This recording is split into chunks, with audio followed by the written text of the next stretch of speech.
ಎಲ್ರಿಗೂ ನಮಸ್ತೆ.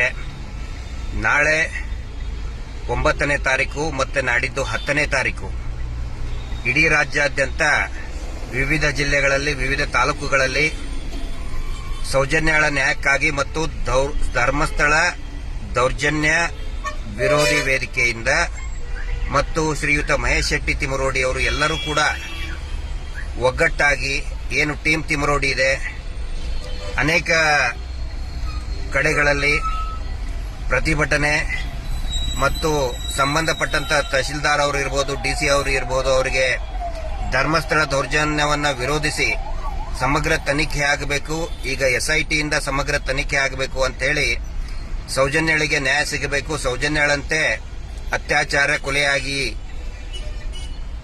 ಅನೇಕ ಜನ ಹೆಣ್ಮಕ್ಕಳು ಅಮಾಯಕವಾಗಿ ಜೀವವನ್ನು ಕಳ್ಕೊಂಡಿದ್ದಾರೆ. ಅವರೆಲ್ಲರಿಗೂ ಕೂಡ ನ್ಯಾಯ ಕೊಡಿಸಬೇಕು ಅಂತ ಹೇಳಿ ನಾಳೆ ಮತ್ತೆ ನಾಡಿದ್ದು, ಯಾಕೆ ಅಂತ ಹೇಳಿದ್ರೆ ನಾಳೆ ಸೌಜನ್ಯ ದಾರುಣ ಘಟನೆ ನಡೆದು 13 ವರ್ಷ ಆಯಿತು, ಇದುವರೆಗೂ ಕೂಡ ನ್ಯಾಯ ಸಿಕ್ಕಿಲ್ಲ.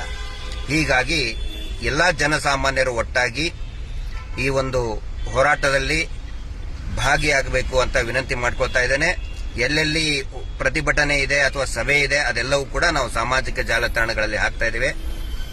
ಈ ಅತ್ಯಾಚಾರಿಗಳ ಕಡೆ ಇರುವಂತಹ ಒಂದು ಪ್ರಭಾವಿ IT ಟೀಮ್ ಏನಿದೆ, ಆ ಸುಳ್ಳು ಸುದ್ದಿಯನ್ನ ಹಬ್ಬಿಸುವಂತಹ ಟೀಮ್ ಏನಿದೆ, ಅವರು ಬೇಕಂತಲೇನೆ ಈ ಫೇಕ್ ಅಕೌಂಟ್ನಲ್ಲಿ ಮಹೇಶ್ ಶೆಟ್ಟಿ ತಿಮರೋಡಿ ಅವರು ಇದರಲ್ಲಿ ಭಾಗಿಯಾಗ್ತಾ ಇಲ್ಲ, ಅವರ ಟೀಮ್ಗೆ ಭಾಗಿಯಾಗ್ತಾ ಇಲ್ಲ ಅಂತ ಸುಳ್ಳು ಸುಳ್ಳು ಅಪಪ್ರಚಾರವನ್ನ ಮಾಡ್ತಾ ಇದ್ದಾರೆ. ಅದ್ರ ಬಿಟ್ಟು ಬೇರೆ ದಂಧೆ ಇಲ್ಲ.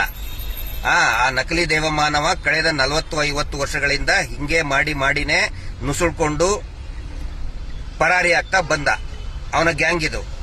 ಫಾರ್ ಎಕ್ಸಾಂಪಲ್ ನವೀನ್ ಗೌಡ್ರು ಅಂತ ಹೇಳಿ ಒಂದು ಫೇಕ್ ಅಕೌಂಟ್ ಅಲ್ಲಿ, ಆ ನವೀನ್ ಗೌಡ್ರು ಅಂತ ಹೇಳಿ ಅವು ಯಾವ ಗೌಡ್ರು ಅಲ್ಲ, ಏನೂ ಅಲ್ಲ, ಅವನೊಬ್ಬ ನಿಶ್ಚಲ್ ಜೈನ್, ಅವನೇ ಸ್ವತಃ, ಮತ್ತು ಅವನ ಜೊತೆಗಿರುವಂತಹ ಅಭಿದೇವ್ ಆರಿಗ, ಉದಯ್ ಜೈನ್, ಮಲ್ಲಿಕ್ ಜೈನ್, ಅವರೇ ಎಲ್ಲ ಒಂದು 10 ಹಿಂದೂಗಳ ಅಕೌಂಟ್ ಅಲ್ಲಿ ಗೌಡ, ಬಂಟ, ಪೂಜಾರಿ, ಬಿಲ್ಲವ ಅಂತ ಹೆಸರು ಹಾಕೊಂಡು ಫೇಕ್ ಅಕೌಂಟ್ ನಲ್ಲಿ ಹಿಂದೂಗಳಲ್ಲಿನೇ ಜಗಳ ಹಚ್ಚುವಂತ, ಒಡಕ ತರುವಂತ ಪ್ರಯತ್ನ ಮಾಡ್ತಾ ಇದ್ದಾರೆ. ದಯವಿಟ್ಟು ಆ ತರ ಯಾವುದೇ ಸುಳ್ಳು ಸುದ್ದಿಗೆ ಕಿವಿ ಕೊಡಬೇಡಿ. ಯಾಕಂದ್ರೆ ಡಿವೈಡ್ ಅಂಡ್ ರೂಲ್ ಪಾಲಿಸಿ ಬ್ರಿಟಿಷರಿಗೆ ಕೊಡ್ತವ್ರಲ್ಲ ಅವರು, ಬ್ರಿಟಿಷರಿಂದ ಕೃಪೆಯಿಂದನೇ ಧರ್ಮಸ್ಥಳ ಒಂದು ಪಿತೂರಿ ಮಾಡಿ ತಗೊಂಡಂತವ್ರು.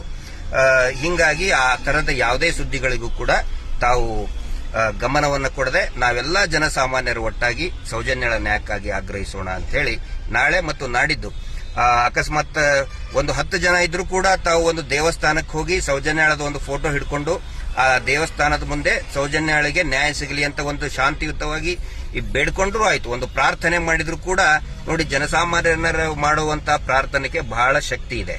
ಪ್ರಭಾವಿಗಳಿಗೆ ಇರುವಂತಹ ರಾಜಕೀಯ ಶಕ್ತಿ, ಹಣಬಲದ ಶಕ್ತಿಗಿಂತನೂ ಕೂಡ ಜನಸಾಮಾನ್ಯನ ಪ್ರಾರ್ಥನೆಗೆ ಬಹಳಷ್ಟು ಶಕ್ತಿ ಇದೆ. ದಯವಿಟ್ಟು ದೇವಸ್ಥಾನಕ್ಕೆ ಹೋಗಿ ಕೂಡ ತಾವೆಲ್ಲರೂ ಕೂಡ ಪ್ರಾರ್ಥನೆ ಮಾಡಿ ಅಂತ ನಾನು ವಿನಂತಿ ಮಾಡ್ಕೊತಾ ಇದ್ದೇನೆ. ನಾವು ಮತ್ತು ಜಯಂತರು ನಾವು ಕೂಡ ಈ ಹೋರಾಟಕ್ಕೆ, ಈ ಪ್ರತಿಭಟನೆ ಸಭೆಗಳಿಗೆ ಭಾಗಿಯಾಗೋದಕ್ಕೆ ಈಗ ಹೊರಡ್ತಾ ಇದೀವಿ.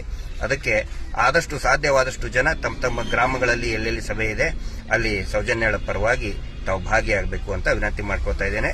Justice for Soujanya, team Thimarodi.